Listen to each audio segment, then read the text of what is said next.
U boshqalar kabi Ronalduga o'xshatilmagan, chunki u Krishtianuga tenglashtiriladigan darajada kuchli edi. U shunchaki hammadan tezroq edi. Aslida Garet Beyl jamoalardan emas, bosim va jarohatlardan qochib qutula olmadi. Garet bolalikdanoq xokkey va regbi o'ynab, qattiqqo'llikka o'rgangan. 14 yoshidayoq 100 metrni 11,4 soniyada yugurib o'tib, rekord o'rnatgan. 16 yoshida esa o'ng qanot himoyachi pozitsiyasida yoshlar jamoasida o'ynay boshlagan. Beyl chap qanotdan hujumga o'tganida maydonda tezligi, faol harakatlari bilan ajralib turgan.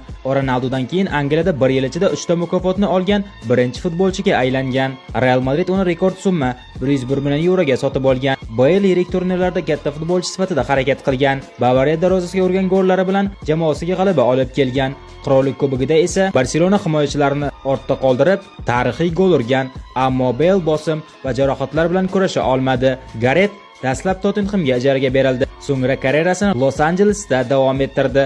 Futboldan ko'ra sevimli mashg'uloti golfga berilib ketdi. Beyl futbolda ko'p ham faoliyat yuritmadi, ammo shu davrlar ichida futbol muxlislari qalbini zabt etib ketdi.